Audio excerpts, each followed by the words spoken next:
दोस्तों, देवरिया में जब इस 50 साल पुरानी मज़ार को तोड़ा गया तो ये हिंदू औरत किस तरह रोने लगी और अपनी पूरी कहानी किस तरह रोकर बता रही है, आप इस वीडियो में देखिए। जब मेरा बच्चा पहली बार वाटसन हो गया था, मेरा डॉक्टर ने मना कर दिया था आपको कोई बच्चा नहीं होगा।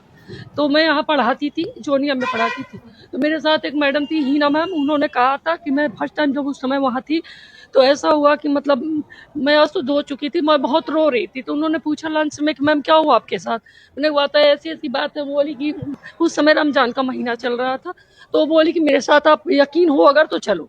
मैंने कहा मुझे सब पे यकीन है, मैंने कभी किसी को देखा नहीं, देखा तो किसी को नहीं है, विश्वास पे ही मैं कहीं जाती हूँ, मंदिर जाऊँ चाहे भगवान को भी तो मैंने देखा नहीं, मेरा यकीन था मैं मंदिर में पत्थर पूछ लेती हूँ।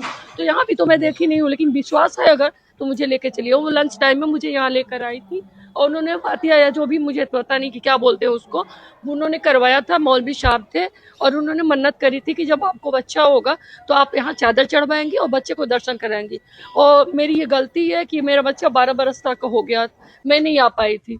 और फिलहाल मैं 1 महीने से गोरखपुर थी, मेरी भतीजी हुई थी, तो मैं वहां, मुझे पता चला कि मतलब ये टूट रहा है, तो मैं वहां से भगे आई, रात में आई हूँ। मैं इससे बोली कि चलो पहले हम लोग वहां मजार पे चढ़ाते हैं। मेरे हस्बैंड पंडित है, वो मुझे कभी आने नहीं देते यहाँ। मैंने कई बार उनसे कहा था तो उन्होंने कहा कि तुझे जाना है जाओ, मैं नहीं जाऊंगी। तो इसलिए मैं अपने हस्बैंड को बताई नहीं हूँ। वो मार्केट में आए, पूछे क्या काम है, मैंने कहा मुझे शॉपिंग करनी है।